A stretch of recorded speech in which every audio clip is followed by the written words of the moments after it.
noite para todo mundo que está nos assistindo hoje. Já vou pedir para os nossos participantes se apresentarem também, mas a gente sempre gosta de relembrar que a gente está fazendo essas lives para conhecer os studbooks que estão dentro do acordo assinado em 2018 pela SAB e o ICMBio, Ministério do Meio Ambiente. Esse acordo de cooperação técnica tem o objetivo, né, de criar programas ex situ de conservação para 25 espécies ameaçadas, entre mamíferos, aves, répteis, anfíbios e peixes. E, claro, a gente sempre gosta de afirmar que esse é um grande passo para a conservação da biodiversidade. Uma das metas do programa é organizar as informações sobre essas espécies, mantidas nos zoológicos, aquários e outras instituições científicas, envolvendo todas elas em um grande manejo cooperativo. E depois essas informações são inseridas no sistema e formam o que a gente chama de studbook da espécie. E esse studbook é organizado e avaliado por um profissional técnico, que é chamado de studbook keeper. Por que essas informações são tão importantes? São elas que servem de base para fazer as indicações de pareamentos e para que a gente possa atingir uma população em número suficiente e saudável geneticamente para garantir que essas espécies jamais desapareçam. E além da participação de todas essas instituições, é muito importante que a sociedade conheça esse trabalho que está sendo desenvolvido e comece também a se envolver, principalmente entendendo a importância dessas espécies, quais são as ameaças e como que a gente pode contribuir para diminuir essa ameaça de extinção. E é por isso que nós estamos aqui hoje e todas as quintas-feiras conversando com vocês, né? Para que todos possam acompanhar um pouquinho desse trabalho, saber um pouco mais sobre os studbooks. Então, para quem está assistindo pela primeira vez, outros já estão aí com a gente há um bom tempo, pode deixar registrado, é toda quinta-feira, às 7 horas da noite, a gente vai ter live falando um pouquinho desses studbooks.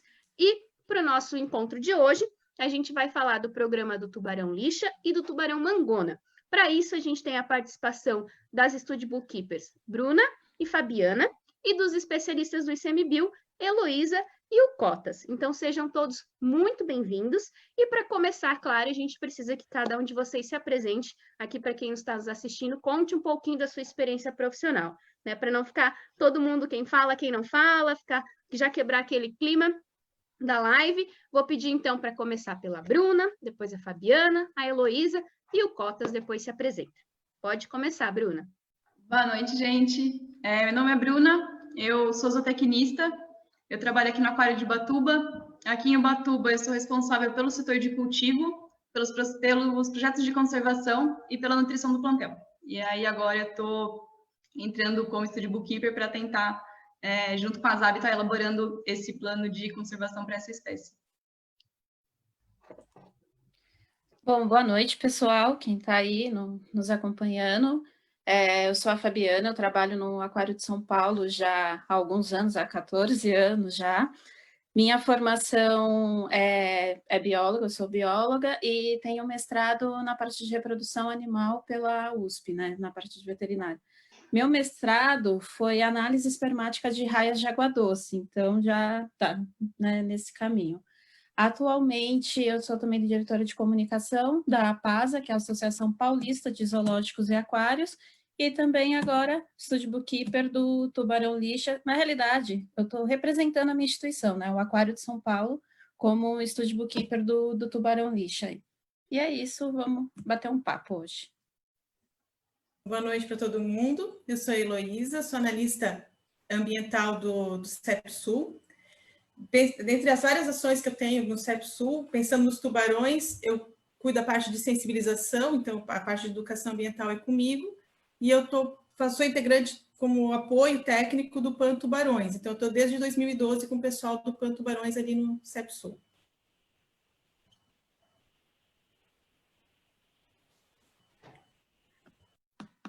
Boa noite, pessoal. Para quem não me conhece, meu nome é Jorge Eduardo Cotas, eu sou oceanólogo, analista ambiental aqui do CEP-Sul, né? Sediado aqui em Itajaí, Santa Catarina.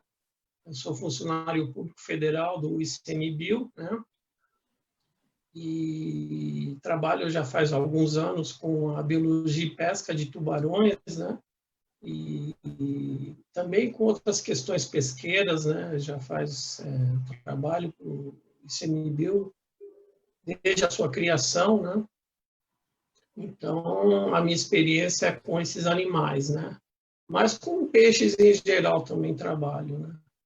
Então, basicamente, seria essa a minha área de estudo. Eu sou graduado em oceanografia, fiz mestrado em biologia pesqueira, e o meu doutorado também foi com tubarões, né? Eu fiz pela Universidade de São Paulo, né? Então, trabalhei com tubarão-martelo, né? E essa é a minha experiência de campo. Agora trabalho mais aqui em Itajaí mesmo, né? Mas já fiz vários embarques em diferentes embarcações de pesca, conheço bem a problemática, né?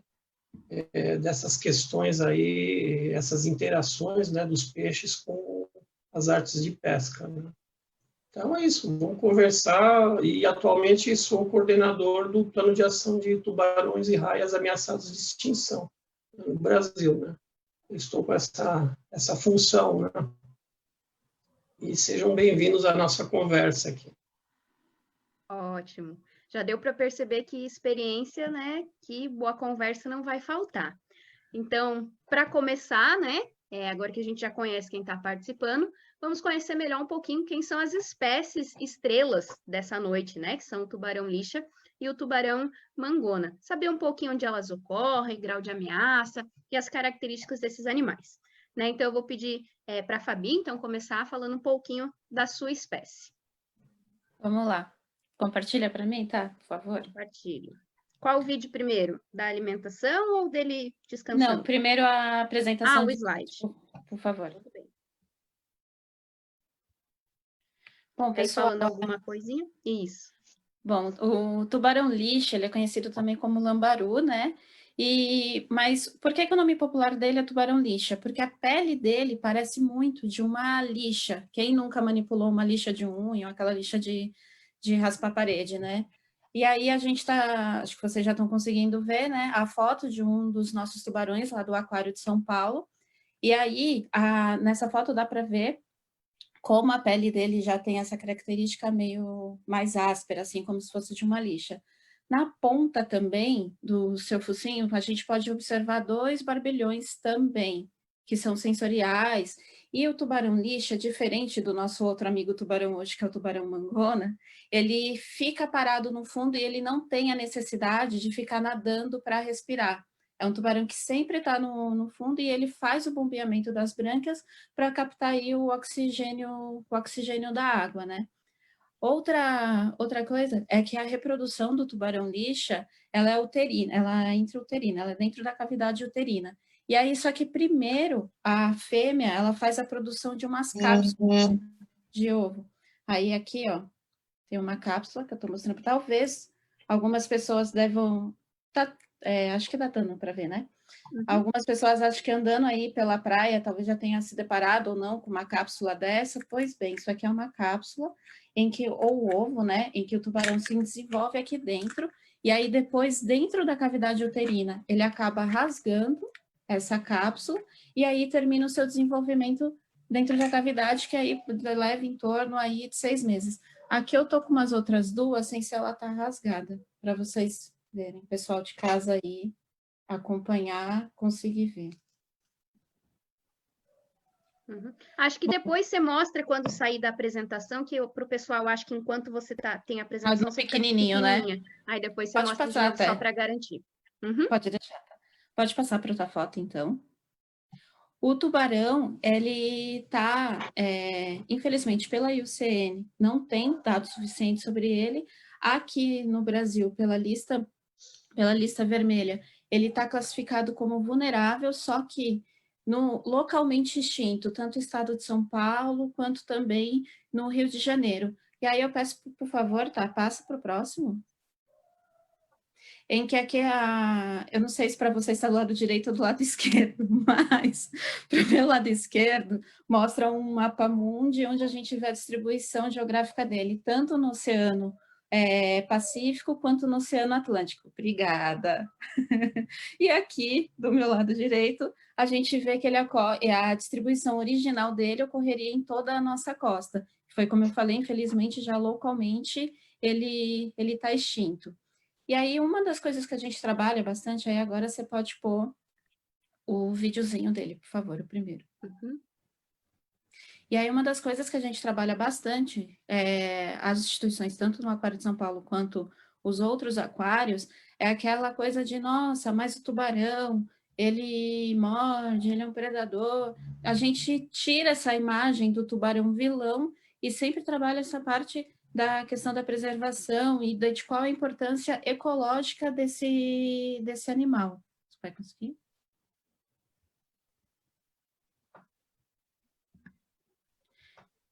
Tá aparecendo para vocês? Tá, né?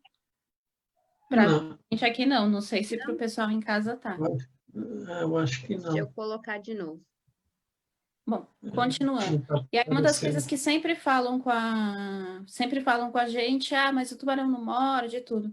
E aí um dos processos que a gente acaba utilizando é a alimentação dos nossos, quando vai fazer a alimentação dos nossos tubarões, o mergulhador entra para fazer a alimentação pontual de cada tubarão, e nesse momento tem algum educador ambiental que acaba falando das características do animal, quem são os tubarões, onde ele ocorre, qual a função dele, seu hábito alimentar, que ele é carnívoro e tudo isso. Eu não sei, acho que o vídeo não vai rodar, né? É que para mim tá aparecendo como compartilhado. Deixa eu ir visualizar a tela do Facebook para ver se para o pessoal tá aparecendo enquanto você vai falando aí. Bom, é isso, entendeu?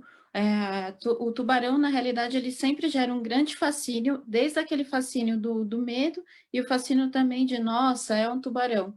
Tem várias pessoas que vão visitar o aquário e sempre perguntam, cadê o tubarão? O tubarão, porque querem ver o tubarão, né? E aí, quando chega, a gente tem o mangone, tem os lixas, aí a gente consegue explicar a diferença, que o tubarão lixa, por exemplo, ele vive já em conjunto, em uma média aí de 30 a 40 animais, já ocorre em ambiente desde coral a um ambiente rochoso no fundo. Bom, acho que pode passar para Bru. Vou tentar abrir o outro vídeo, ver se vai só. Senão eu tento te enviar, enquanto isso eu tento te enviar novamente, eu tento por aqui. É que eu abro para mim e ele roda, mas eu não sei porque ele não está conectando no Zoom. O Zoom não aparece, fica na minha tela só da pasta. Talvez você tenta compartilhar depois aí, a gente faz um teste, então. Tá bom. Então vamos conhecer o outro tubarão estrela da noite. Pode colocar a foto para mim, por favor? Sim.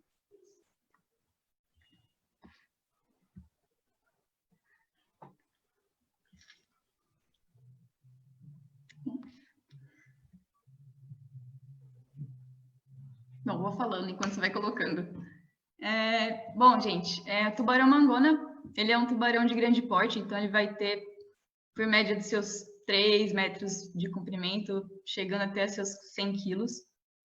Diferente do lixa que a Fabi comentou, a mangona ela é um tubarão que tem natação constante, né, para poder estar passando água pelas brânquias para estar retirando oxigênio. E acho que não está indo, Thaís. Não, ainda de novo? Que estranho. Não. Tecnologia não quer nos ajudar hoje, gente. Desculpa. Que coisa acho que dá para mostrar no final também. Uhum. É mau tempo. Muita nuvem. A mangona, diferente da lixa, que a Fabi mostrou a foto pra gente, ela tem aquela carinha de tubarão de filme mesmo, né? Que é os dentinhos aparecendo. Você pode mostrar, Fabi? A Fabiana trouxe pra gente ver a mandíbula, que ela tem essas fileiras de dente, e conforme ela vai nadando, fica sempre exposto, né? Ela tá sempre com a boca semi-aberta, então a gente consegue ver esses dentes aparecendo o tempo todo. Ela é um tubarão que ocorre no Brasil, no litoral sudeste e sul, então do Rio de Janeiro para baixo, né, ela não vai estar ocorrendo mais para o norte do país, e a abrangência dela vai até o litoral da Argentina. Ela ocorre também, tem uma outra população mais ao norte, que aí no caso seria na costa dos Estados Unidos, e ela ocorre ainda em alguns pontos da costa da África, Oriente Médio, Sudeste Asiático e também no litoral da Austrália. Mas aqui no Brasil seria mais ou menos no litoral sudeste e sul. Ela é um animal... agora está aparecendo. Oi? Aê! Oi. Ela é um animal marrom acinzentado, né? Ela tem essas características dessas pintinhas no corpo. E ela é um animal mais costeiro, né? Então, ela habita mais águas rasas e, geralmente, ela está mais próxima à costa. Ela não é um animal de águas muito profundas. A mangona, um dos problemas, né, que a gente encontra com ela, do problema dela estar ameaçada, é a estratégia reprodutiva dela. Ela é um animal de um ciclo bem longo, né? Então, ele só vai estar atingindo a maturidade sexual, só vai estar se reproduzindo lá para os seus 7, 8 anos de vida. Então, ele demora bastante tempo entre uma geração e outra, que é um dos motivos dele estar num declínio, né? Então, é um animal muito propenso à pesca, tanto acidental quanto direcionada. A direcionada, normalmente, é para consumo de carne de cação, né? A mangona dizem que é uma das carnes de cação mais apreciadas, então ela foi muito caçada, teve um declínio populacional bem acentuado, e por ser um animal mais costeiro, ela tem uma facilidade de captura bem grande, né? No Brasil, ela está atualmente categorizada como criticamente ameaçada, e no mundo ela está ainda como vulnerável, mas em vários lugares ela já está como criticamente ameaçada também. Acho que por enquanto é só isso. Essa é outra fotinha dela nadando. Beleza. Alguém quer complementar alguma coisa sobre as espécies ou podemos seguir para a próxima? Tranquilo? Então, agora vamos conhecer um pouquinho mais do outro lado do trabalho, né? Como a gente sempre fala, esse acordo de cooperação, ele acontece entre a ZAB e o ICMBio, né? O parceiro em toda essa atividade. E agora que a gente já sabe quem são os tubarões, né? Vamos conhecer um pouquinho mais do centro, que é responsável dentro do ICMBio pelo trabalho também com essas espécies. Então, vou pedir para a Heloísa apresentar um pouquinho do CEPSUL, que é o centro responsável, e as ações que são realizadas. Então, o CEPSUL é uma sigla, né? O nosso nome é o Centro Nacional de Pesquisa e Conservação da Biodiversidade Marinha do Sudeste e Sul. Tem um nome bem grande, para dizer que a gente trabalha com peixes e invertebrados marinhos. Deixa eu tentar aqui compartilhar na minha tela, só para mostrar para vocês a nossa área de atuação. Deixa eu ver se aqui está indo. Vocês estão vendo? Estão enxergando? Sim. Então, aqui o CEPSUL, essa areazinha azul, é a nossa área de atuação. A gente vai desde o Rio Grande do Sul, sul do Rio Grande do Sul até o norte do Rio de Janeiro. A nossa sede fica aqui em Itajaí e a gente tem uma base avançada aqui na cidade de Rio Grande. E embora a nossa área de atuação, como eu falei, é principalmente na região, então, sul e sudeste, quando a gente fala de alguns processos que nós trabalhamos, a gente acaba tendo uma abrangência nacional. Então, só primeiro para dizer assim, né, por que a gente só está nessa área pequena aqui embaixo? É porque a gente tem o tamar, que ele, além das tartarugas, na região aqui do norte do Rio de Janeiro até o sul da Bahia, ele também tem esse cuidado com os peixes invertebrados marinhos. Para a região nordeste, a gente vai ter o CPN, que vai trabalhar com os peixes invertebrados, e para a região norte, a gente tem o CEPNOR, que também faz esse mesmo trabalho. E só para saber, assim, pensando na biodiversidade marinha, porque a gente falou de peixes, invertebrados e também com os répteis, né, com as tartarugas. A gente tem o CMA, dentro do Instituto Chico Mendes, que vai estar cuidando dos mamíferos aquáticos, com uma abrangência nacional, o CEMAV das aves marinhas, também com abrangência nacional, e o CNPT, que cuida das populações tradicionais. Então, quando a gente pensar nos pescadores artesanais, principalmente, é a maior parte que a gente tem uma atuação conjunta com o CNPT. Então, como eu falei para vocês, embora a gente tenha a nossa área de atuação seja mais do Sudeste Sul, alguns processos que o CEPSUL trabalha acabam tendo abrangência nacional. E quais são esses processos? Nós somos responsáveis pela avaliação do estado de conservação das espécies. As meninas falaram ali, né, que o lixo... Deu um sinal que minha internet está ruim, vocês estão me ouvindo? Sim, deu uma atrapalhadinha, mas já voltou.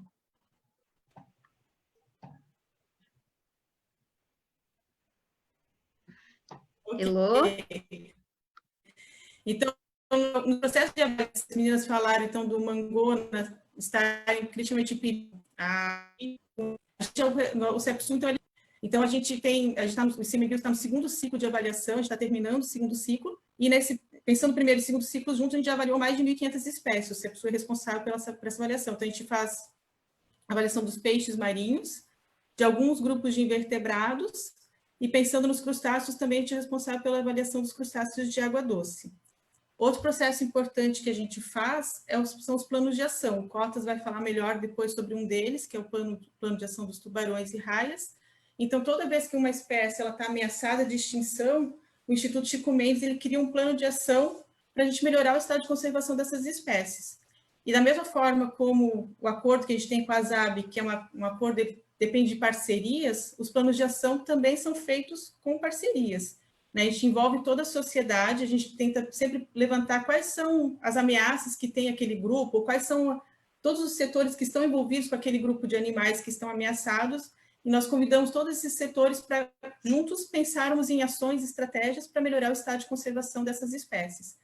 Então, o CEPSUL é responsável, é coordenador de 3 planos de ação, que é o PAN Tubarões, que o Cota vai falar melhor. A gente também é responsável pelo plano de ação dos ambientes coralinos, então esse é um plano um pouquinho diferente, a gente não está falando especificamente de algum grupo de animais, mas sim um ambiente de corais e os animais associados a eles. E o lixa também é um dos animais que está protegido pelo plano de ação do PAN Corais.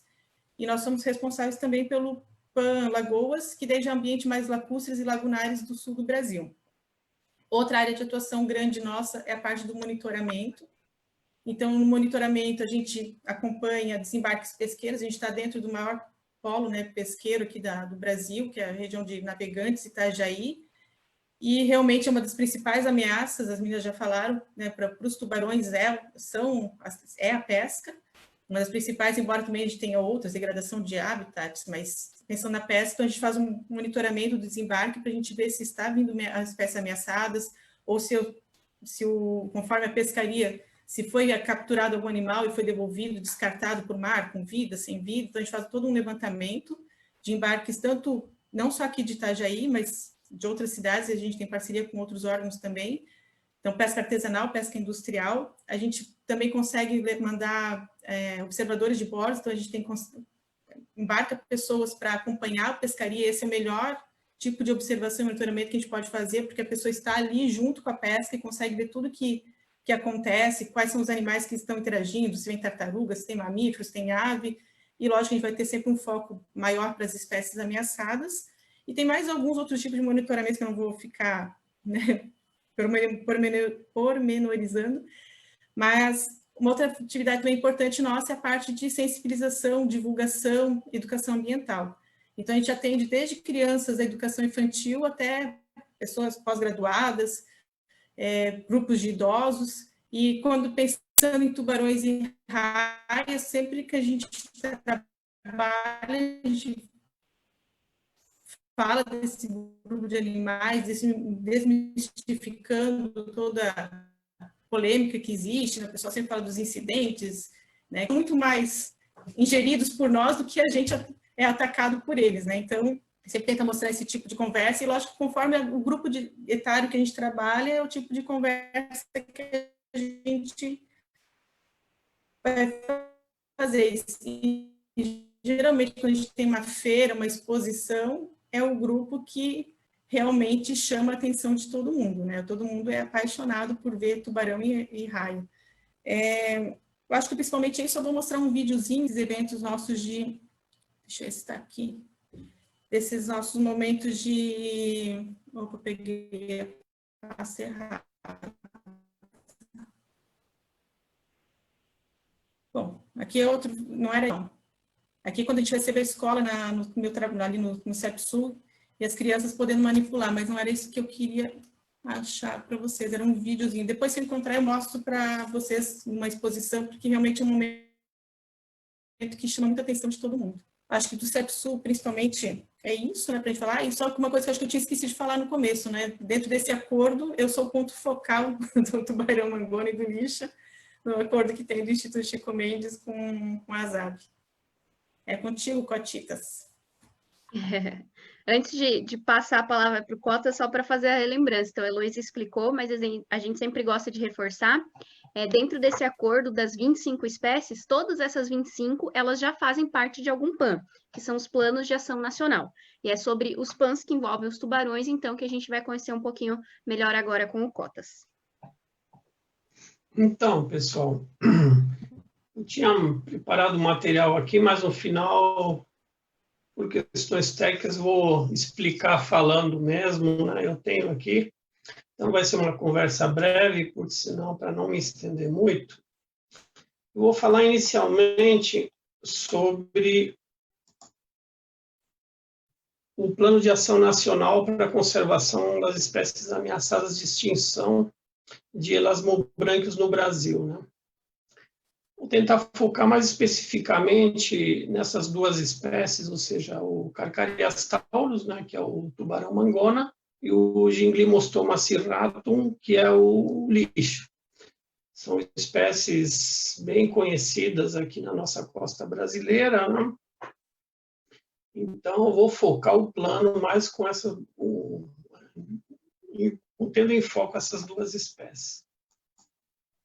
Conforme a Heloísa comentou, existe no ICMBio, o ICMBio organiza reuniões para avaliação do estado de conservação e de diferentes espécies de animais aquáticos terrestres, né? Então, dentro do grupo das espécies aquáticas, existem os peixes, né? Então, em 2018, quando foi lançado o mais recente livro livro vermelho brasileiro sobre espécies ameaçadas, né? Foram avaliadas 146 espécies de elasmobranquios marinhos, ou seja, tubarões, raias, né? 6 holocéfalos, que são as quimeras, né? Que é um grupo de peixes de profundidade, cartilaginosos também, e 17 elasmobranquios de água doce, basicamente raias, né? Então, os critérios que são utilizados são os da IUCN, né? A União Internacional de Conservação da Natureza, né? Que categoriza as diferentes espécies em grupos. E, no caso das espécies ameaçadas, basicamente seriam 3 grupos, ou seja, as criticamente em perigo, que a gente chama de CR, em perigo N e vulnerável VU, né? Então, o grupo de espécies ameaçadas basicamente está dentro desse grupo. Existem outras categorias, mas eu não vou me deter nisso, que não interessa para essa reunião. Ou seja, as espécies ameaçadas estão categorizadas dentro desse grupo de espécies, né? E aí, o que nós vemos? Por que existe um plano de ação? Baseado nas avaliações do estado de conservação dessas espécies, são diagnosticadas as espécies ameaçadas e qual é a relação dessas espécies com as ameaças. Ou seja, por que existe um PAN? Porque a gente sabe que na costa brasileira existem uma série de fatores que ameaçam essas espécies. Assim, basicamente seria a pesca, que é o vetor mais forte, as atividades econômicas na costa brasileira, que no caso seria extração de gás e petróleo, né? O lixo, né? O lixo é uma ameaça também, lixo, resíduos sólidos, e resíduos orgânicos, por exemplo, o caso dos esgotos domésticos, né? A pesca predatória e o tal do finning, ou seja, o finning é um problema, né? Por que seria o finning? Ou seja, a frota pesqueira ela visa muito o mercado internacional de barbatanas de tubarões, ou seja, a extração indiscriminada de nadadeiras desses tubarões com o descarte das suas carcaças ao mar, ou seja, os animais são mutilados a bordo no momento que eles chegam no convés e são descartados, né, nas operações de pesca, principalmente nas operações em alto mar, onde é mais difícil a fiscalização. Então, a gente teria esse grande grupo de ameaças, né? Mas o grande vetor, o grande fator seria realmente a pesca, né? Então, o plano de ação surge em função disso, de mitigar, ou seja, de segurar, frear essas ameaças a esse grupo de animais aquáticos, ou seja, tentar minimizar de alguma maneira, né? Não é fácil, essas ameaças em cima desses animais que, em grande parte, estão ameaçados de extinção. É um plano realmente ambicioso, né? porque ele é extremamente complexo, né? O PAN envolve um grande número de espécies, em torno de pelo menos 55 espécies, porque é um plano, né? De grandes dimensões, tem um recorte geográfico e um recorte ambiental e por espécie, ou seja, envolve diferentes ambientes, ambientes de coral, ambientes de mangue, ambientes oceânicos, ou seja, diferentes ambientes costeiros, planície costeira, por exemplo, né? Então, a problemática multivariada. Então, é muito complicado, ou seja, talvez seja uma das grandes experiências a nível de Brasil de conservação, porque é um plano de ação muito complexo, né? Então, seguindo, só para vocês se situarem, né, na problemática. A nível de recorte geográfico, o PAN engloba, na realidade, grandes áreas, né, que nós subdividimos a costa brasileira, basicamente, em regiões ou scores, como foi feito, seguindo a metodologia do programa Revisei, ou seja, a gente teria uma grande área de São Tomé, do Cabo de São Tomé até o Chuí, que seria a costa sul. De Salvador ao Cabo de São Tomé seria a costa central. E do Rio Parnaíba até Salvador, a costa nordeste, abrangendo os arquipélagos, as ilhas oceânicas de Fernando de Noronha, São Pedro, São Paulo, né? Os Rochedos, né? Na costa central teríamos as ilhas de Trindade, a cadeia Trindade e Vitória, e ao norte a gente teria do Rio Parnaíba até o Oiapoque. Então, dividindo a costa brasileira nessas 4 grandes regiões, nós teríamos um recorte geográfico, né? E o recorte a nível de espécies, basicamente, nós teríamos as espécies que estão inseridas na norma número 445, a portaria 445, de 17 de dezembro de 2014, que ela oferece essa portaria, que é uma portaria do Ministério do Meio Ambiente, a 445, ela engloba, ela lista a maioria das espécies ameaçadas de elasmobrancos do Brasil. E dentre elas, né, na realidade eu tenho aqui, pena que eu não consigo anexar aqui a apresentação, na realidade nós teríamos o lixa, né, que é o Ginglemostoma, categorizado como vulnerável, né, ou seja, é uma espécie que estaria na categoria de ela está proibida, né, mas com permitido uso controlado, né, ou seja, uma espécie ameaçada, mas com uso controlado permitido. Poderia haver planos de exploração sustentável, né, mas ela aparece nessa categoria de espécies ameaçadas, ou seja, se a ameaça for muito forte, ela pode subir de categoria, para tipo criticamente ameaçada ou em perigo de extinção. Aqui nós temos, no caso, a mangona.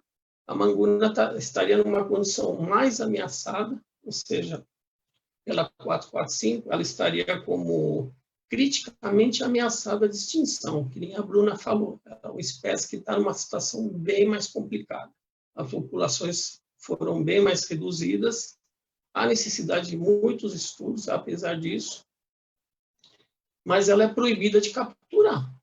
Se o sujeito pescar esse bicho, ele pode ter uma multa pesada, né? E segundo a lei de crimes ambientais, é multa por indivíduo, né? Então, é uma espécie proibida de exploração. Mas, como ela ocorre em capturas incidentais, é difícil esse controle, né? Então, seguindo a nossa conversa, apenas citando aqui, por exemplo, o tubarão azul está dentro do plano nacional. É uma espécie oceânica que, apesar de não estar categorizada como ameaçada no Brasil, ela está categorizada como ameaçada no Rio Grande do Sul. Então, é uma espécie abrangida pelo plano. Tem uma série de listas que vocês podem consultar pela internet, no Google, essa portaria do Ministério do Meio Ambiente, que vai mostrar para vocês essa listagem de espécies que estão ameaçadas e as suas respectivas categorias, né? Por exemplo, raias-mantas, né? tubarões-martelo e assim por diante. E seguindo no plano, basicamente, o que seria o PAN-tubarões, que é o Plano Nacional de Conservação de Espécies Ameaçadas de Tubarões e Raias. Os elasmobrancos, basicamente, são os tubarões e as raias, né? Então, o plano é composto, a estrutura lógica do plano, basicamente, é um objetivo geral, que seria, o objetivo seria mitigar os impactos sobre os elasmobrancos marinhos ameaçados de extinção no Brasil e de seus ambientes, ou seja, reduzir essa ameaça sobre as espécies e proteger os seus ambientes a curto prazo, ou seja, durante um horizonte de 5 anos. Ou seja, cada ciclo de PAN-tubarões é de 5 anos, em alguns países pode ser até 10 anos, mas no Brasil foi estabelecido um ciclo de 5 anos. 5 anos tentar mitigar essas ameaças às espécies, né? E como é que é feito isso? Através de objetivos específicos, né? Objetivos específicos que basicamente são 9, né? E como é que a gente consegue atingir esses objetivos específicos? Através de ações. Ações que são em número de, atualmente são 59 ações, ou seja, existem 59 ações que tentam, na prática, reduzir essas ameaças às espécies ameaçadas de tubarões e raias em extinção, né? Então, para vocês entenderem a estrutura lógica, ou seja, objetivo geral, objetivos específicos e ações. Ou seja, a gente chega nessa estrutura lógica para poder chegar nesse objetivo geral. Especificamente para a mangona e o lixa, não existem objetivos específicos e únicos para essas espécies. Por quê? Porque o PAN-tubarões ele é multiespecífico. Uma determinada ação ela vai servir para diferentes espécies. Ou seja, não existe uma ação específica, mas existem ações em que a mangona e o lixa se encaixam, né? Eu peguei as 59 ações, né? 59 ações, e tentei encaixar para a mangona e para o lixa onde seriam mais viáveis as ações, né? Então, dentro de cada objetivo específico, eu vou citar para vocês onde é que a mangona e o lixa poderiam se encaixar. Eu vou falando do primeiro objetivo específico. O primeiro seria, basicamente, contribuir para o aperfeiçoamento do processo de gestão pesqueira para minimizar os impactos sobre Carchareas taurus e T-ratum, tá? Só que isso serve para outras espécies também. Mas elas entrariam nesse objetivo específico número 1, ou seja, quais seriam as ações mais interessantes para esse grupo? Participar em reuniões de gestão de pesca, ou seja, fóruns, comitês, grupos de trabalho, conselhos, por exemplo, de unidades de conservação, né? Na proposição de medidas de conservação dessas duas espécies, ou seja, reuniões com pescadores, um trabalho de reuniões com as comunidades pesqueiras, conselhos de unidades de conservação, fóruns de pesca, por exemplo. Então, são trabalhos que podem ser discutidas medidas para minimizar as capturas desses bichos, né? Isso seria uma ação, esse tipo de trabalho. Outra ação seria... Existe na pesca, a nível governamental, a pesca hoje em dia, ela está, a administração, a gestão da pesca está no Ministério da Agricultura e Pecuária, né? Então, o que acontece? Até certo tempo atrás, a gestão era compartilhada entre o Ministério do Meio Ambiente e o Ministério da Pecuária e Abastecimento e Agricultura, né?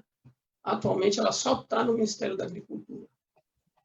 Mas pensando nessa gestão compartilhada, uma das ações seria uma articulação entre esses dois ministérios, ou seja, o Ministério do Meio Ambiente e o Ministério da Agricultura, para troca de informações, né, entre esses dois órgãos gestores, para viabilizar a conservação dessas duas espécies. Então, isso seria outra ação, né, a nível do objetivo específico número um. Outra ação seria propor medidas do controle de esforço pesqueiro sobre essas espécies. Ou seja, por exemplo, quais as artes de pesca que mais capturam os tubarões lixa e a mangona? Vou dar um exemplo, a rede emalha.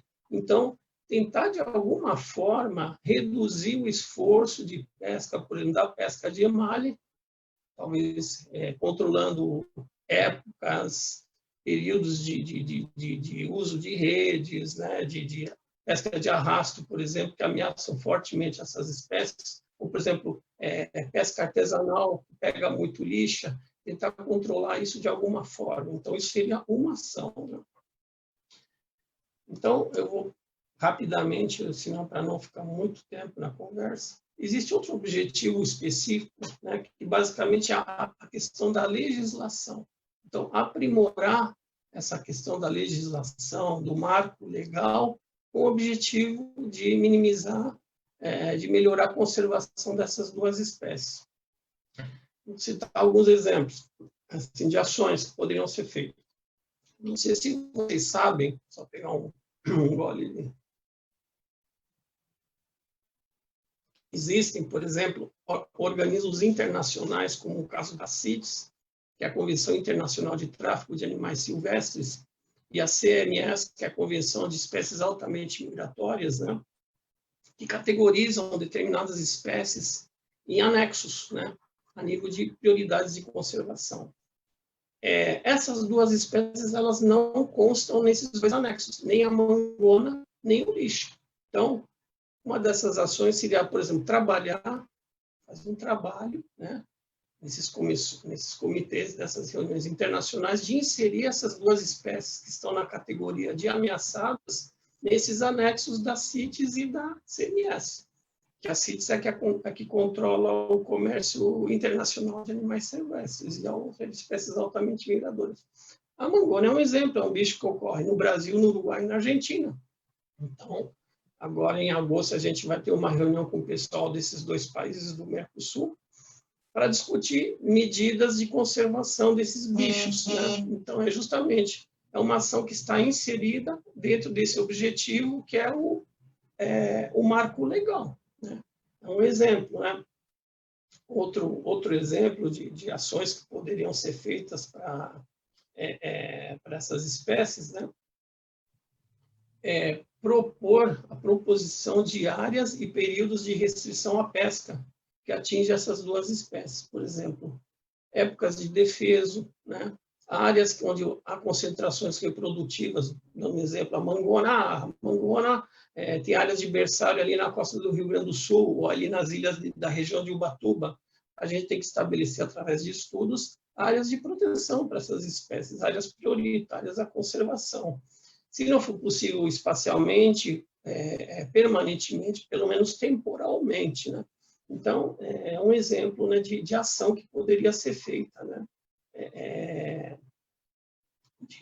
Para tentar conservar essas espécies, né? A questão mercadológica, por exemplo, seria uma ação. Por exemplo, a gente sabe que o cação ele é comercializado livremente sem o nome, sem a identificação do produto, né? Ou seja, o sujeito vai no mercado, compra, eu quero um cação, mas, cara, o que tem ali naquele cação? Pode ter uma mangona, pode ter um lixa, né? O cara vai lá no Nordeste para uma peixaria, está comendo às vezes carne de lixa, nem sabe, né? Ou mangona, né? Que é uma carne muito usada para fazer queca, fazer, como se diz, eles chamam de estopa de cação mangona. Então, essas coisas e são comercializadas sem controle, né? Então, tipo assim, é importante conhecer a cadeia produtiva, desde a captura até a comercialização desse bicho. E o mais correto seria a identificação, ou seja, propor uma norma para você estabelecer o nome científico e o nome popular desse bicho que está sendo comercializado, né, no mercado à população, né? Então, é outro exemplo, né, que deveria ser levado em conta, né? E, por exemplo, estabelecer normas, outro exemplo de ação, normas para reduzir essas capturas de alguma maneira tecnológica, né? Ou seja, Eu vou dar um exemplo, por exemplo, a rede de emalhe poderia ter algum tipo de espantador, algum tipo de espaçamento entre as redes para dar alguma chance de escape para esses animais, né? O caso do espinhel, por exemplo, o espinhel ele tem no final da linha secundária uma linha que é um cabo de aço. O que acontece? No final da linha secundária existe um cabo chamado estropo, ele é de aço, ou seja, ele não permite que o tubarão, mordendo o anzol, escape da linha, ele fica preso ali por causa do cabo de aço. É uma linha de aço em torno de 1 metro, meio metro. Ou seja, isso daí são questões assim, tecnológicas cruciais para a conservação desses bichos. Então, apenas dando um exemplo para vocês, que existem ações, todas essas coisas que eu estou falando para vocês são ações que possibilitariam, né? A questão da importação, por exemplo, se você está importando de outros países vizinhos mangona, você está possibilitando o mercado. E possibilitando o mercado, você está possibilitando o consumo. E possibilitando o consumo, você está possibilitando pesca. Então, se você proíbe a importação, por exemplo, de países vizinhos, você já vai estar criando uma ação para mitigar isso daí, né? Então, assim, alguns exemplos para vocês terem uma noção de como é que a coisa funciona, né? Outro objetivo agora específico é a questão das áreas marinhas protegidas. Então, uma ação importante dentro do PAN é justamente ter as unidades de conservação, existem as unidades de conservação que a gente chama de UCs, né? Existem os planos de manejo, só que em muitos planos de manejo não existe a questão dos tubarões ali inserida, né? Então, uma das ações é justamente inserir dentro dos planos de manejo esses programas de conservação, de monitoramento da mangona do lixo, né? Então, nessas UCs que esses bichos ocorrem, né? A gente sabe que aqui, dando um exemplo assim, prático, né?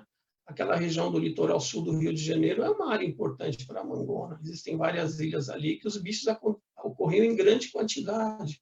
A pesca reduziu. Eu, quando era criança, eu ia para Ubatuba pescar e os barcos vinham lá da Ilha da Vitória chapados de tubarão-mangona. Descarregavam mangona assim, adoidado. Agora, você praticamente não vê, ou seja, aconteceu alguma coisa. Mas eu acredito que se for feita uma pesquisa, um acompanhamento, monitoramento, de repente vocês começam a detectar que ali é uma área importante. Vocês encontram indivíduos, adultos, talvez até se reproduzindo, né?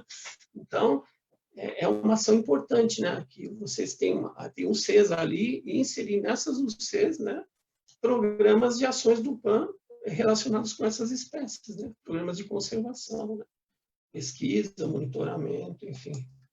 Outro objetivo é a tal da redução da captura incidental e da sua mortalidade pós-captura, porque não é só você tentar minimizar o bicho de ser capturado, mas também tentar dar chance de sobrevivência ao animal depois dele ser solto ao mar novamente, e em que condição ele está sendo lançado ao mar, né? Devolvido ao mar, né?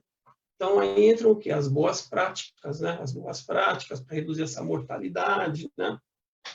Treinar as pessoas, até o pescador, em boas práticas de devolução desses animais em condições ao mar, né? Então, essas são questões importantes, né? A questão das novas tecnologias também entram nesse objetivo específico, porque se você usa um anzol, por exemplo, dá um exemplo, se usa um anzol J, o tubarão engole esse anzol até o estômago, ele tem maior chance de engolir o anzol.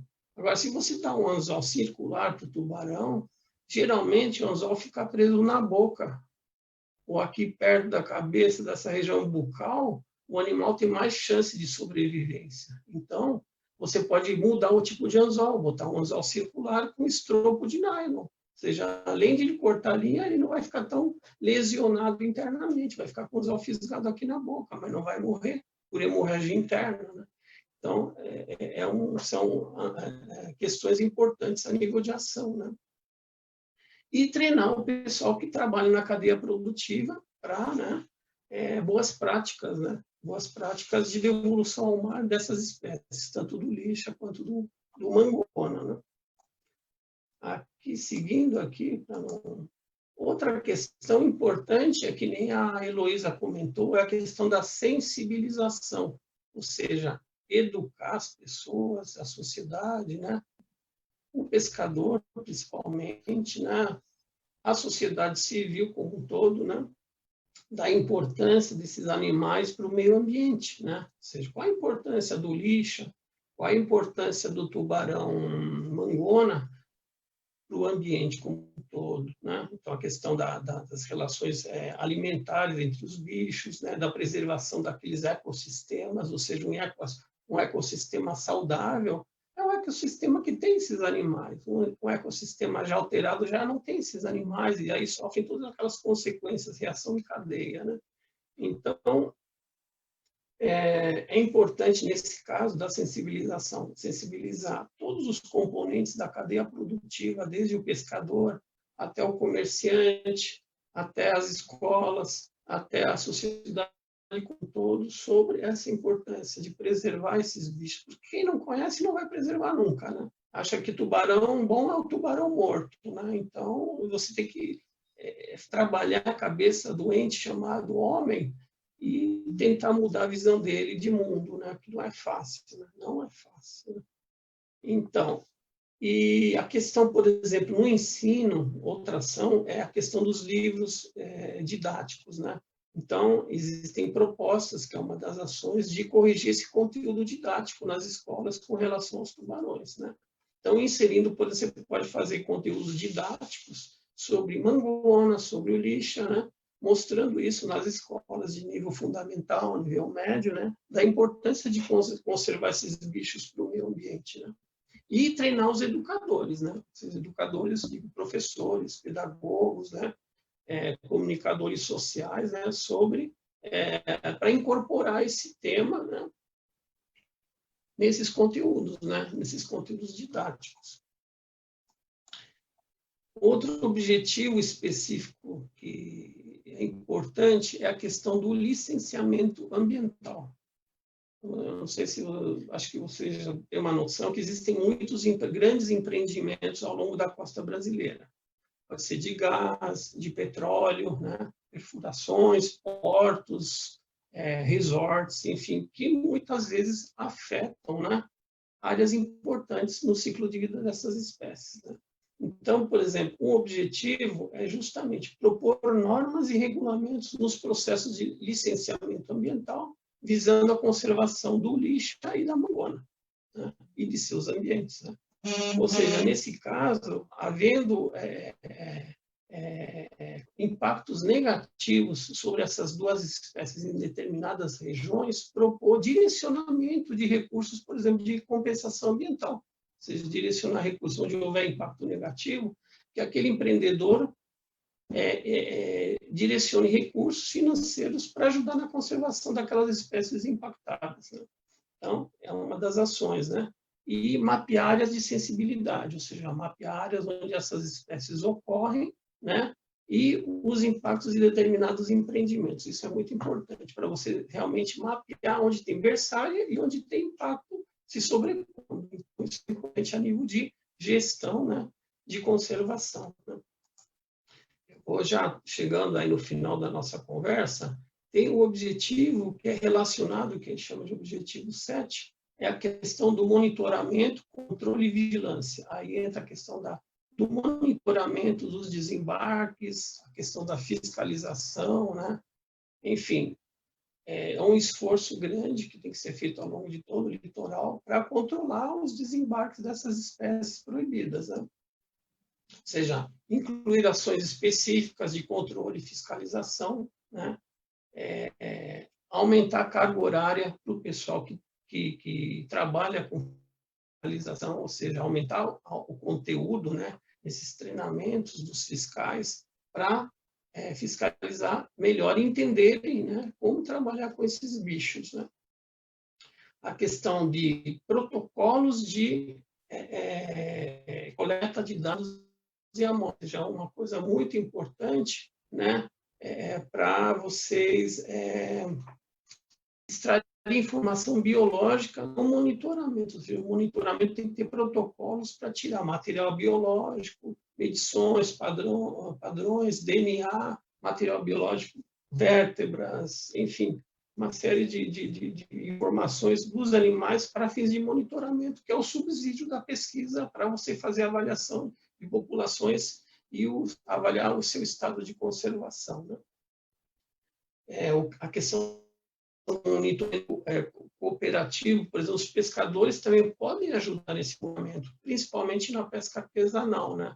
Se os pescadores colaborarem com esse monitoramento, iria ser de grande valia, né, para a conservação, né, dessas espécies. E teríamos, finalmente, o objetivo 8, que aí entra a questão dos justamente ampliação e integração do conhecimento sobre as populações de lixa e mangona, né, e seus ambientes, seus processos ecológicos. Aí entra a questão da pesquisa, também tem a questão da sensibilização, porque os aquários oceanários também servem para conscientizar as pessoas da importância da conservação. Existe a questão da importância de manter os pares potencialmente reprodutivos, né? Seja os pareamentos, como é o caso do estudo, né? Então, aí entra a importância, né, de ações relacionadas com os oceanários, né, os animais mantidos em aquários oceanários, né? Então, uma das ações é justamente realizar estudos, né, visando o bem-estar de mangona e lixa em aquários oceanários no Brasil. Essa seria uma das ações do objetivo específico 8. Ou seja, existe essa ação que ela é coordenada pelo professor Venâncio, do Instituto de Pesca lá da base de Ubatuba, né? Acho que vocês conhecem. Ele é responsável por essa ação, né, de fazer estudos para o bem-estar, né, assim, a boa condição desses animais.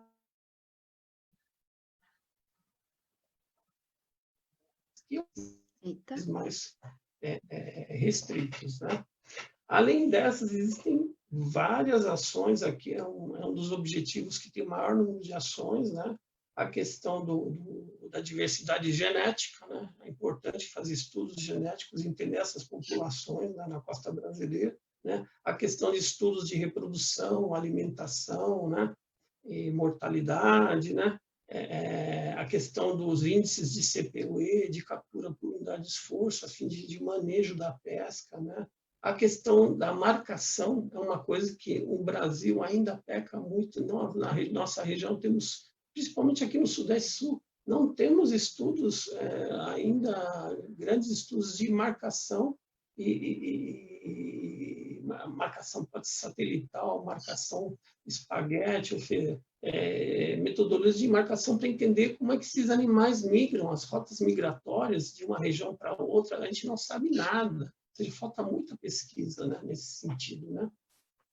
Outra coisa que nós carecemos no Brasil é o tal do programa de observador de bordos, né? Ou seja, uma área importante do monitoramento, mas que interagem com a pesquisa. Através desse monitoramento dos observadores, colocando pessoas nessas embarcações de pesca, é possível a gente ter um cenário do que está acontecendo lá fora. Não adianta a gente ficar aqui em terra monitorando só os desembarques, se a gente não sabe o que está acontecendo lá fora, no ambiente de mar aberto, né? Então, onde esses bichos ocorrem lá fora, o que a pesca faz com isso? A gente, se não tem observador, fica difícil, né? Então, é importante, né, esses estudos, né, de monitoramento com observadores de bordo e monitoramento, claro, nos desembarques também, né? Outra questão importantíssima é estabelecer, detectar, monitorar e mapear as áreas de berçário, onde a mangona vai ter os filhotes, onde a mangona está copulando, qual é o circuito migratório da mangona. Não existe pesquisa, pouca pesquisa, são dados assim, a gente está caçando, o pesquisador está pescando informação assim, tentando montar um quebra-cabeça, mas falta muita informação, falta muita pesquisa ainda para ser feita, né? E, finalmente, pessoal, é a questão realmente dos cuidados humanos, assim, a SBEL, a Sociedade Brasileira para o Estudo dos Elasmobrânquios, né, ela dentro da sociedade, a sociedade que envolve pesquisadores, membros da sociedade civil, do setor produtivo, né? Ela representa, a maior representatividade, inclusive de pesquisa, de pessoas preocupadas com a conservação a nível nacional com relação aos elasmobrancos, né? E não só os elasmobrancos, também as quimeras, né? Mas, no caso nosso, que a gente trabalha mais com o PAN, mais direcionado aos tubarões e raias, a ESBEL seria o órgão máximo que representa esses animais, né? Então, a ESBEL, ela criou uma comissão, né, que é especificamente responsável dessa questão de cuidados humanos, né? Quem está coordenando isso é o professor Venâncio, né, de Azevedo, do Instituto de Pesca. Então, eles estabeleceram 6 recomendações aqui, só vou citar para vocês, sobre essa questão. Então, dos cuidados, né, desses animais, sobre os animais em cativeiro, né? Então, eles recomendam, primeiro, que seja seguida a portaria 445 de 2014, ou seja, que realmente se respeite essas espécies que são categorizadas como ameaçadas de extinção, né? Outra questão, que seja feita a identificação obrigatória dos elasmobrancos, né? E de seus ovos. Porque acontece o seguinte, existe um comércio internacional de elasmobrancos.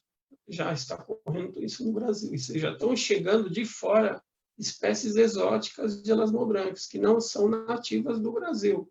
Só vou citar um exemplo, existe esse problema no Rio Iguaçu, que o dourado virou uma praga no Rio Iguaçu, que é uma espécie exótica, que não era nativa, e ela foi introduzida no Rio Iguaçu, e é um predador terrível, ou seja, as consequências podem ser muito desastrosas, né? Então, o que acontece? Para tentar, de uma maneira, controlar isso, há necessidade da identificação obrigatória por parte dessa comissão, em conjunto com a ASAB, por exemplo, do que está entrando, que está sendo comercializado de espécies exóticas, né?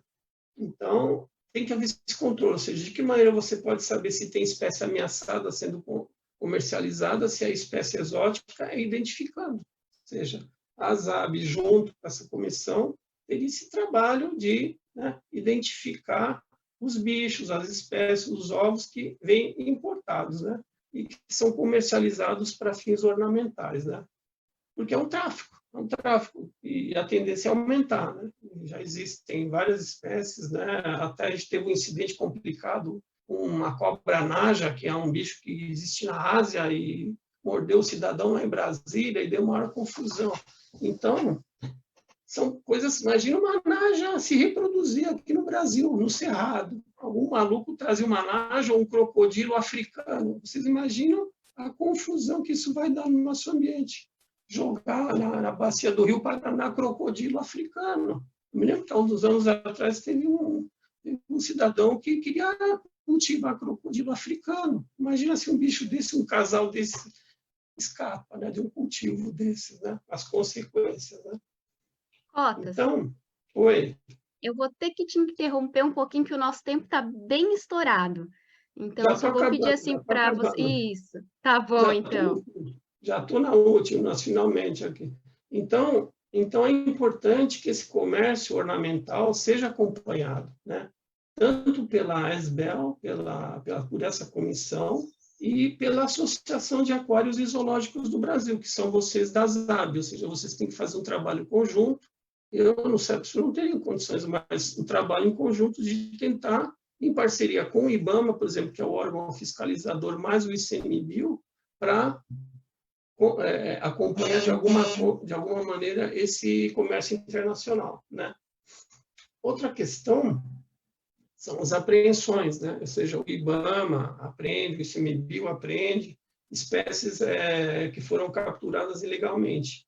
Então, essas espécies esse produto de apreensão pode ser direcionado para as instituições de pesquisa, porque isso é um material muito rico para instituições de pesquisa, centros de pesquisa, o CEPSU, as universidades, né, os institutos que trabalham com esses bichos, né? E nunca mas nunca devolver essas espécies exóticas para o meio ambiente, porque a gente não sabe as consequências, a dimensão do problema que isso vai ser gerado, né? Você trazer, sei lá, uma espécie lá do Indo-Pacífico, como tem acontecido, eles importam muitas espécies do Indo-Pacífico e comercializam no Brasil. E o que acontece se eles soltam esses bichos no meio ambiente? Podem ser predadores, né? Então, são problemas muito graves, né? E é isso, pessoal. O meu recado é esse, né? Eu acho que tem muita coisa para ser feita com relação à conservação, tanto do lixa quanto do mangona, da mangona, né? Porque são bichos que realmente precisam de uma atenção especial, são espécies bandeiras, né? Tanto a mangona quanto o lixa são espécies que medem a qualidade do meio ambiente. No caso, o lixa, ambientes coralinos, recifais, e no caso da mangona, os ambientes de ilhas aqui costeiras do Sudeste Sul, né? É um bicho que ocorre aqui, né? Desde a costa do Rio Grande até o Espírito Santo, até na foz do Rio Doce tem mangona. Agora, não sei se ficou alguma depois do derramamento lá do Rio Doce, lá, que foi um desastre, né? Mas eram áreas de mangona ali, né? É isso, pessoal. Muito agradecido aí pela participação. Foi incrível, muito explicativo, né? Bastante detalhado. Então, para continuar, agora a gente sabe, né, que essas espécies vêm dentro de um PAN, e aí a proposta é organizar o studbook, então vamos conhecer um pouquinho melhor como que está o studbook de cada uma dessas espécies, né? Como é que está o panorama das instituições, né? Qual que é a população hoje, número de indivíduos, né? A procedência, e aproveitando, já vou colocar aqui 2 perguntas que o nosso público fez, porque elas têm a ver com essas questões dentro do studbook e já podem ser respondidas, né? Então, o Henrique perguntou como que os aquários podem colaborar com a conservação dos tubarões, considerando as ameaças, né, especialmente essa da pesca, como o Cotas falou. E a Ellen, né, também colocou aqui que os elasmos, no geral, incluindo essas 2 espécies, eles têm um crescimento lento e uma reprodução tardia, né, um fator natural que dificulta mais a recuperação dessas espécies. E para piorar, a reprodução sob os cuidados humanos ainda não tem um grande sucesso e as informações são pouco compartilhadas para avançar nessa linha. Então, como que o programa de manejo dessas espécies pretende lidar com esse grande desafio da reprodução ex situ? Então, pensando em tudo isso e falando um pouquinho dos nossos studbooks, vou passar primeiro a palavra para a Bruna, depois a Fabiana fala um pouquinho também. Falando um pouquinho da população que a gente tem hoje no Brasil, não são muitos animais, né? A mangona, por ser um tubarão de grande porte, não é todo aquário que tem espaço, né, para ter esse animal, não tem, às vezes não tem interesse também, então a gente acaba tendo um número bem reduzido. Então, hoje a gente está com 5 animais, são 2 animais que estão no Aquarrio, que são 2 machos que têm origem dos Estados Unidos, né, então eles são mais do Atlântico Norte. A gente está com um macho em São Paulo, que é do Temaiken, né, Fabi? Então, ele veio do Atlântico Sul.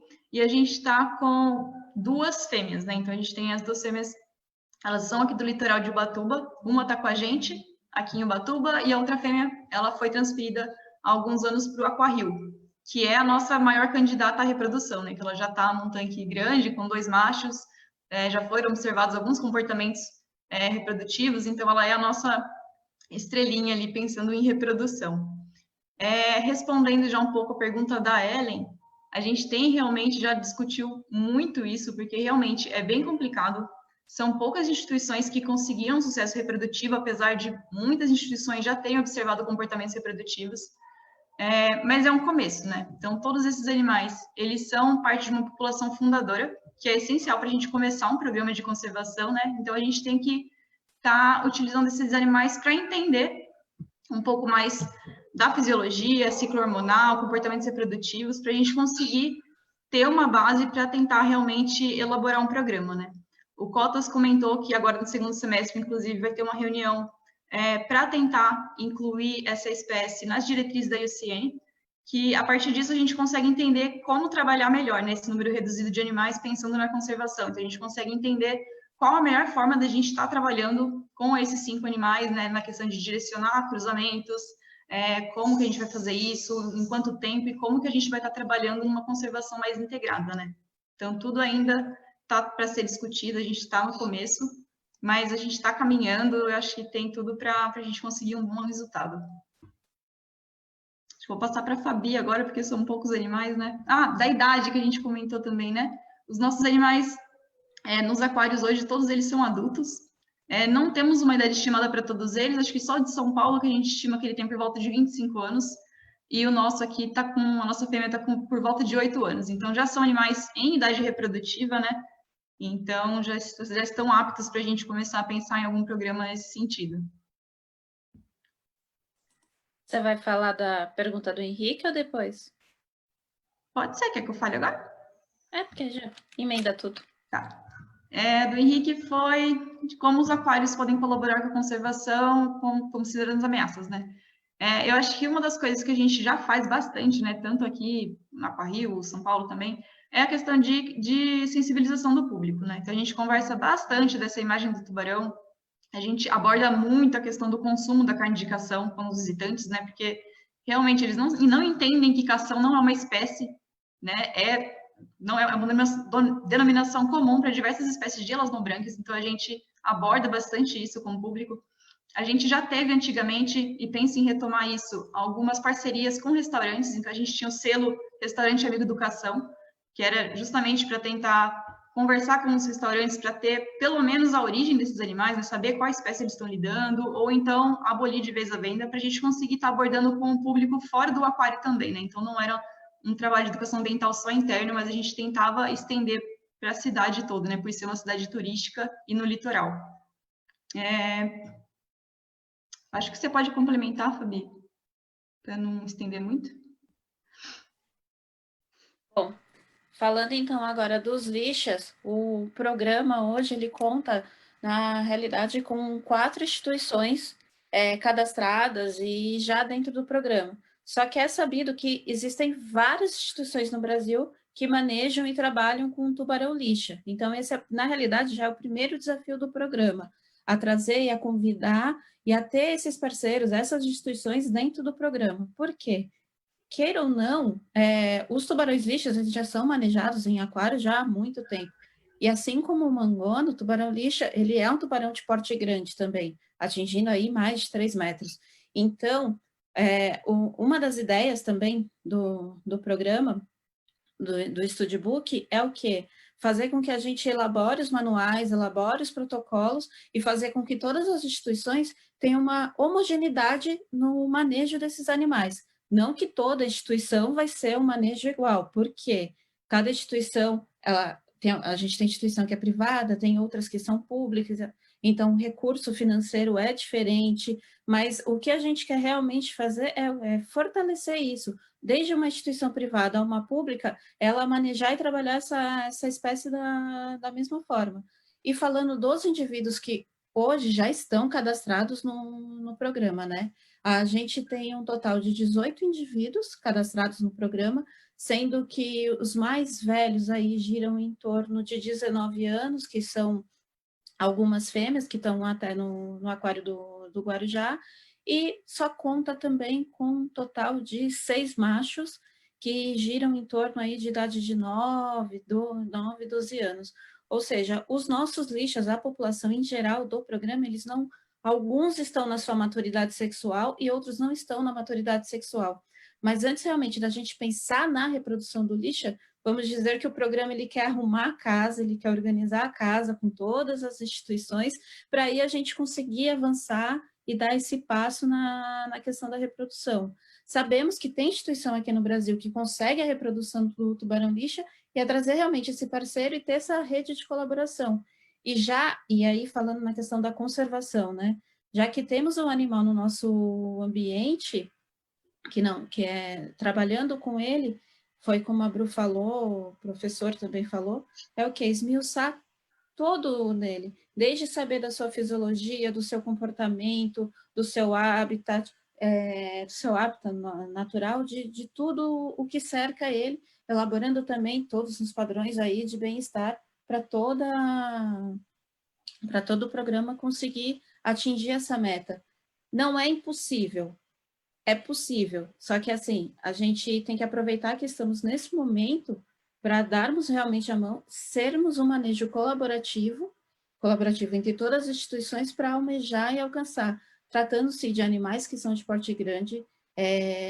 Eu não sei se tem pessoas que são de aquário ou não que tá nos assistindo, mas que sabe que o sistema de suporte à vida, ele é essencial. Então, a gente ter esse sistema de suporte à vida de todo mundo junto, trabalhando e vendo de como ele funciona, para dali a gente pensar nessa parte realmente da reprodução. Mas, queira ou não, os nossos animais do programa hoje, eles são oriundos de resgate ou apreensão, ou seja, é uma população fundadora, é um banco e é um material genético riquíssimo que temos na nossa mãe e temos como dever e função fazer a conservação desses animais. E aí, partindo um pouco aí para a pergunta do Henrique, eu vou tentar compartilhar um dos vídeos, espera aí.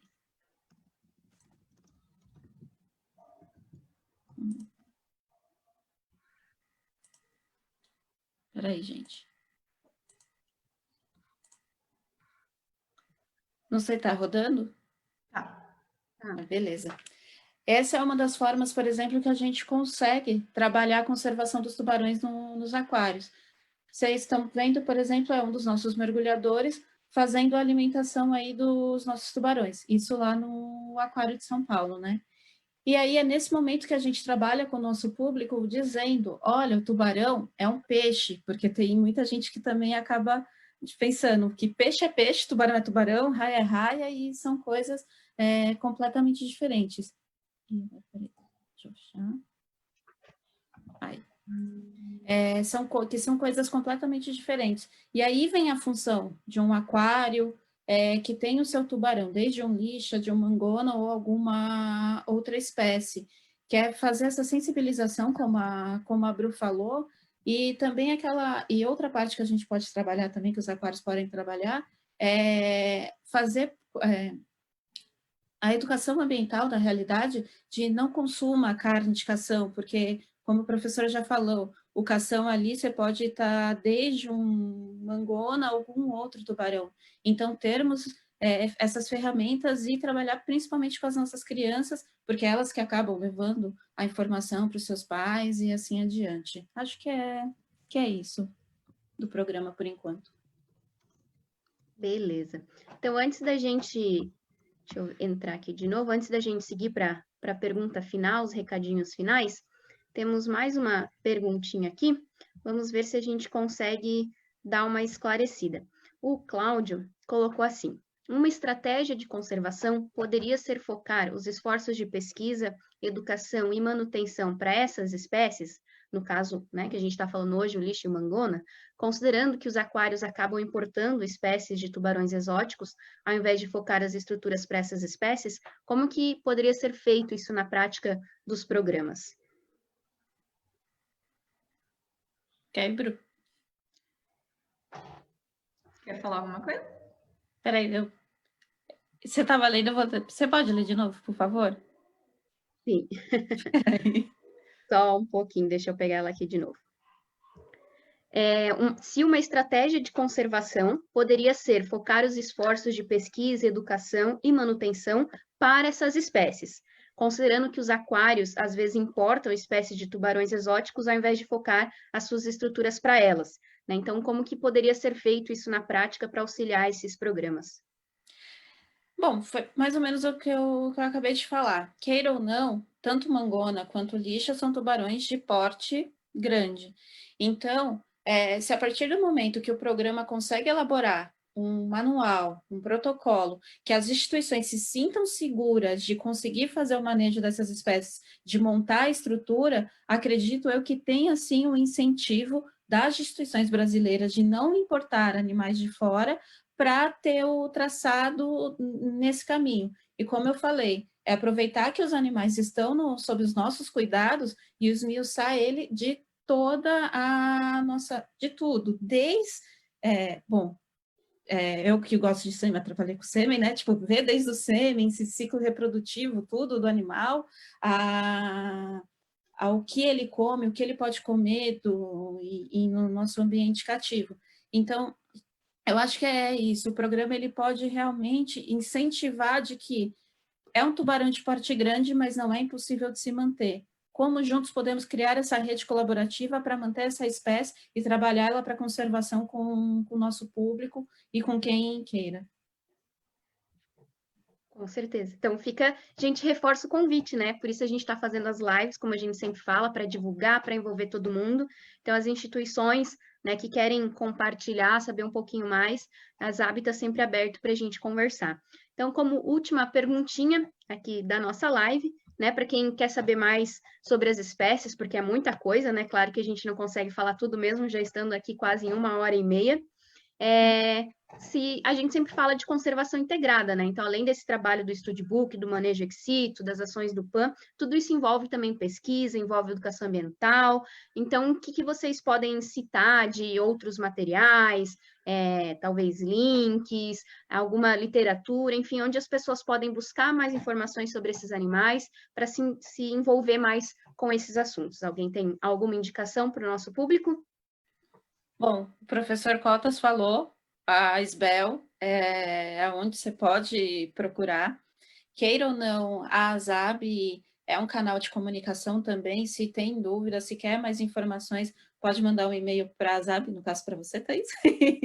e aí repassa para a gente também, porque assim, tubarões existem várias espécies e quem quer saber mais é saber onde procurar a fonte e a informação, né? Então, seja no site do ICMBio, os PANs estão disponíveis, você pode entrar no site do ICMBio, você vai conseguir ter um acesso ao PAN, e lá tem falando. Então, que é isso, se quer saber de mangonos, quer saber de lixo ou de tubarão, existem vários caminhos aí para conseguir informação. Eu atropelei todo mundo, fui falando, né? Desculpa. Não, acho que só vale reforçar, antes de mais alguém se quiser complementar, que você citou dos PANs do ICMBio, a Heloísa também colocou vários links aqui na conversa, nos comentários da live, né, de páginas do ICMBio, inclusive um videozinho, né, do relatório dos PANs, então quem quiser pode dar uma olhadinha nesses links, inclusive nessa parte do ICMBio, né, existe lá o plano de monitoria, o sumário, onde tem todas essas ações que o Cotas acabou comentando, explicando para a gente, para quem quiser rever elas e ver em qual delas que pode acabar contribuindo. Então, tudo está disponível para todo o público, né? Cotas, pode complementar, que você levantou a mãozinha aí. É o seguinte, eu acho essa conversa muito interessante, pelo seguinte, essas duas espécies que a gente conversou na live, elas poderiam ser consideradas como espécies bandeiras, ou seja, elas são espécies, primeiro, de grande porte, ou seja, chama atenção para o público em geral pelo seu tamanho, são robustas, né? Então, eu entendo que elas aguentam ambientes assim, tipo oceanários. A gente viu a gente vê nos livros, em oceanários em diferentes lugares do mundo, esses bichos, né? Mergulhos até de observação, as pessoas turistas mergulham com, por exemplo, com mangonas na África do Sul, mergulham com cações lixa ali, né, no Nordeste, em outros, nas Bahamas, né? Então, eu acho que são espécies muito legais para trabalhar a educação ambiental. E trabalhando a educação ambiental em parceria com a pesquisa, né? E a conservação e o CES, poxa, isso daí vai longe, né? Então, acho que esse trabalho em conjunto, seja as universidades dando subsídio técnico, a ZAB com essa questão dos aquários, o ICMBio com a questão da conservação, trabalhando o público nesses ambientes, por exemplo, tem esses grandes, eu sei que tem lá no Rio de Janeiro esse oceanário do Rio, tem o aquário de Ubatuba, né? Tem esse de São Paulo, ou seja, tendo, por exemplo, onde houver condições de ter bons tratos para esses animais, de mostrar esses animais para as pessoas que não têm condições de mergulhar, de embarcar, eu acho que é uma coisa fantástica, né? Desde que, claro, que esses animais estejam bem, né, acondicionados nesses lugares, né? E aliado à pesquisa, é a chave da conservação, e trabalha muito com o pescador, né? Chamar o pescador para ajudar. Ou seja, chamar o pescador, vem cá, onde é que tem mangona? Vamos tentar achar uma mangona para mostrar para o público no aquário? Vamos mergulhar com a mangona num lugar onde ela estiver para mostrar para as pessoas que bicho bonito. E o lixa, né? Essa interação, né?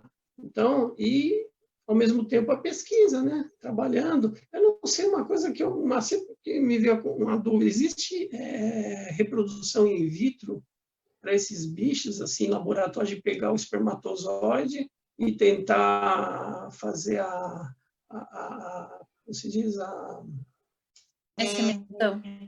inseminação? Alguém já tentou isso? Não sei. Alguma coisa assim. Eu sei que o bicho é muito complexo, a parte reprodutiva é uma coisa fabulosa, a glândula midamental. O problema é isso, você pode até fazer inseminação e depois, né? Tem toda essa questão, né, anatômica, né? Porque o bicho, o óvulo sai lá do ovário, passa pelo oviduto, desce lá na glândula midamental, né? E ali que ocorre a fecundação, e aí depois é o ovo que é depositado, o embrião no útero, aí vem a gestação. Então, tudo isso, né? E como fazer isso para conservar esses bichos que estão tão fortemente ameaçados, né? É um desafio muito grande, mas a gente acha que nada é impossível. O ser humano criou coisas fabulosas, né? Porque ele não consegue, de repente, fazer esse procedimento, né? Em ambientes, né, mais reclusos, enfim, são grandes desafios, né? E, enfim, fica aí para as gerações aí, para vocês, né, trabalharem, enfim, tem muita coisa para ser feita, né? Ali, por exemplo, no Nordeste, eu conheço ali o professor Ricardo Rosa, ali, por exemplo, tem os naufrágios lá, né, e os juvenis de lixa lá na Paraíba. Eu sei que a região, por exemplo, de Ubatuba, por exemplo, pode se desenvolver um trabalho fabuloso ali na região do litoral norte de São Paulo com a mangona. E tem as ilhas, tem aquelas ilhas mais afastadas, de repente deve ter algum bicho lá ainda perdido, né? Eu sei que quando era moleque, eu ia pescar lá no Cais de Ubatuba, e a gente via os barcos chegando chapados de mangona. E eles pegavam lá na Ilha da Vitória muita mangona.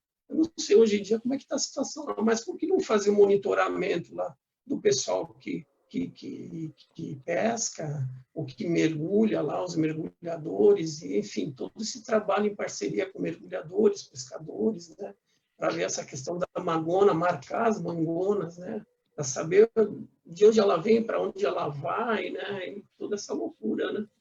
Então, tem muita coisa aí pela frente aí. E trabalhando sempre a ZAB, junto com o pessoal do Pesca e Isbel, né? E as coisas vão acontecendo, né? É isso. E o ICMBio também, estamos aí, né? Para troca de informações, de ideias, né? É isso. Com certeza, o desafio é grande, né? Até aproveitando aqui, enquanto vocês estavam falando, a Maia Ribeiro comentou que futuramente também vai ter o livro do Pantubarões, então vai ser mais uma oportunidade aí de consulta, né? E como a gente sempre fala, estamos abertos a continuar o contato, podem ser muitas perguntas, dúvidas, então a ZAB sempre está aberta, tem os e-mails secretaria ou conservação, sem os acentos, @zab.org.br, manda para lá, se quiser saber algo do ICMBio, repassa, a gente conversa com eles também. E antes de finalizar, eu estou vendo que a Heloísa está com a mão levantada, vou deixar ela falar também.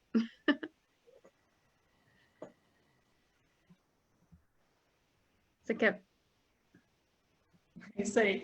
Obrigada, Thaís. Então, mais ou menos complementar aquilo que você falou, já estou colocando alguns links ali na conversa, no Facebook, né? Que é o sumário executivo do PAN Corais, para as pessoas saberem mais as espécies que estão contempladas, que não é só o lixa, são 7 lasmobrancos contemplados nesse PAN. Coloquei a retrospectiva do PAN Tubarões, só não tem a avaliação final, monitoria final. Foi um vídeo feito até aqui, bem bacaninha, para quem quer saber um pouco do histórico do PAN. E eu deixei também o link pelas notícias. Nós temos um boletim. Ele é para ser bimestral, mas às vezes dá como a gente também é com voluntariado, que ajuda a fazer o boletim, a gente demora um pouquinho. A gente tem um boletim então, do Plano Tubarões, que é Elas Notícias. Estamos finalizando mais um, provavelmente comecinho da semana que vem, ou na primeira quinzena de agosto, a gente vai publicar mais outro. A espécie, que a gente sempre tem uma sessão que a gente fala de uma espécie, a espécie dessa vez é o mangona. Então, no próximo boletim, a gente vai estar falando do mangona. Então, olhem lá, já deixei o linkzinho disso ali. E o que a Maia escreveu ali era uma coisa também que eu ia falar. A gente está em processo de finalização do livro do Pan-Tubarões. Vai ser um material maravilhoso. A gente está, assim, semanalmente, né, Cotas, a gente tem se reunido para conversar, debater, fazer os ajustes. E, olha, vai ser a gente pretende, até o final desse ano, conseguir... vai ser uma publicação virtual, provavelmente, né? Vai ser digital o livro, mas vai ser uma publicação maravilhosa, uma fonte de consulta incrível, porque daí, quando nós tivermos, a gente vai disponibilizar aí para todo mundo. Perfeito.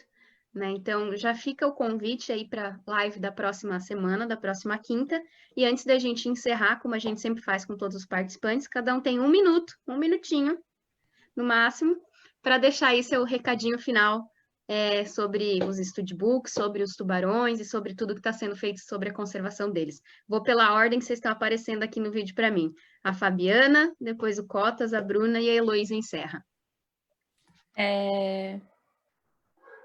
Nós damos uma trabalho. Na realidade, quero agradecer, né? Agradecer a ZAB, ao Aquário e a todos. E, na realidade, dizer que eu, Fabi, já enxergo o programa das 25 espécies, mas falando especificamente dos tubarões e dos peixes como um grande avanço, porque esse já é o avanço na conservação desses animais, eles estarem sendo reconhecidos e sendo trabalhados, porque se a gente comparar com mamíferos e algumas aves que já estão há tempos aí, né, nessa estrada, e agora ter esse reconhecimento dos peixes, e agora falando, né, especificamente dos tubarões, já é, assim, acho que um grande passo para a conservação e um grande aliado também para as instituições ganharem força e seguir em frente.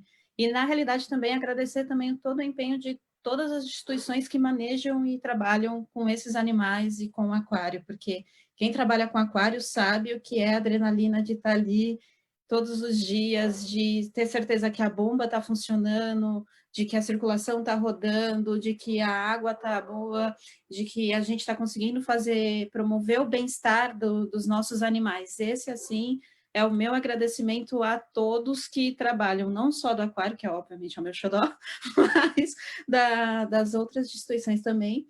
E também aproveita aqui a oportunidade, se tem outras instituições que estão nos assistindo, vem junto com a gente, entra no programa, se associa, vamos fazer parte, porque acho que foi o que foi mais falado aqui, né?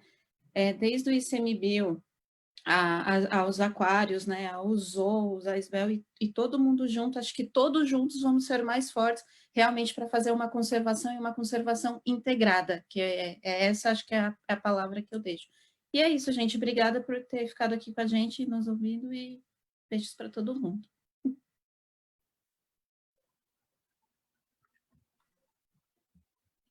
Cotas, seu minutinho. Não, pessoal, assim, o meu recado final seria o seguinte: nós todos somos advogados dos elasmobranquios, porque eles não falam, né? Então, como eles não falam, eles precisam de alguém que os represente, né? Então, eu acho que todo esse grupo de pessoas que às vezes sacrificam parte do seu tempo, das suas vidas, em prol desses animais, né? É um trabalho louvável. Eu acho que eu tenho que bater palma para todas as pessoas que de alguma maneira estão envolvidas aí com isso, ainda mais no nosso país, que é tudo mais complicado, falta de recursos financeiros para pesquisa, muitas vezes a gente não tem motivação, dificuldades mil e umas, né, a nível de meio ambiente. Então, eu acho que é um grande, assim, um espetáculo ter que trabalhar com pessoas, né, que têm essa causa, né, abraçam essa causa, né. Então, assim, eu dou os parabéns para todas essas pessoas E assim, é que nem a Fabiana falou, a integração é fundamental num país como o nosso, que tem grandes dificuldades para fazer esses tipos de trabalhos, ainda mais em ambiente aquático, marinho. Então, a integração dos diferentes atores é fundamental. E o último recado é assim, vai sair o livro do plano de ação desse primeiro ciclo, mais uma vez, e aí vai contar toda essa historinha que eu contei para vocês, em mais detalhes. Acho que é um trabalho que está valendo a pena, um esforço de várias instituições aí, na elaboração desse livro, né? Então, vai contar um pouco desse primeiro grande ciclo de 5 anos do PAN e o que deu certo, o que não deu certo, as dificuldades, o que a gente conseguiu avançar, ou seja, é importante. Agora, de início, já existe o sumário executivo. O sumário executivo, vocês encontram no site do ICMBio, né? Já está disponível, né? E algumas outras matérias que, assim, não me lembro de cabeça. Então, eu gostaria de agradecer a ZAB pelo convite, né? E a Heloísa também pelo convite, né? Porque ela me convidou e depois, por tabela, a ZAB me convidou também. Agradeço o convite e a oportunidade de troca de ideias e de experiências. Muito obrigado.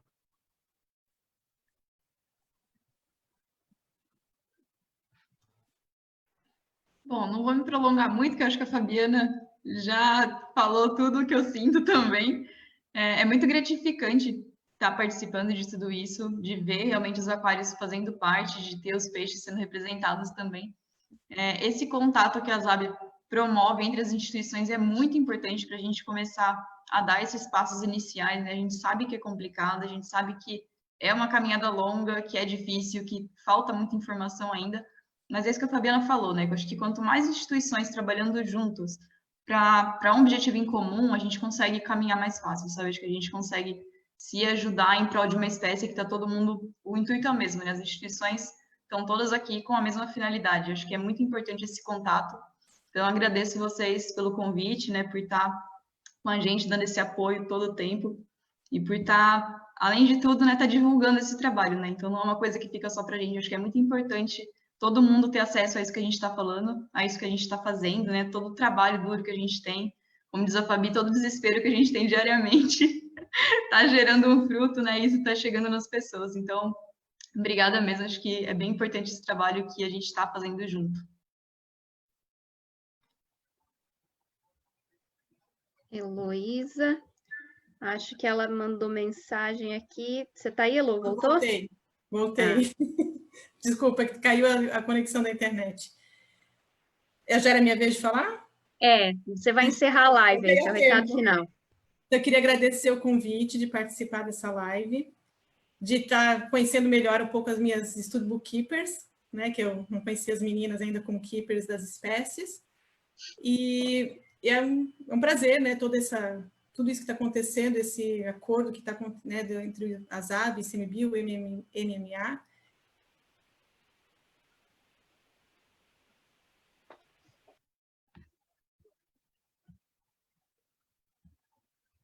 Acho que ela travou de novo. Ainda bem que foi só no final, né? Deu umas travadas durante, mas ela conseguiu prosseguir. Voltou. Ah, sério? Você voltou agora. Tá, não ouviram nada do que eu falei. Só o começo. Até a parte que você agradeceu a gente. Então, eu estava comparando que a gente sempre compara o pan-tubarões ao próprio ciclo de vida dessas espécies, né? Que tem um ciclo de vida longo.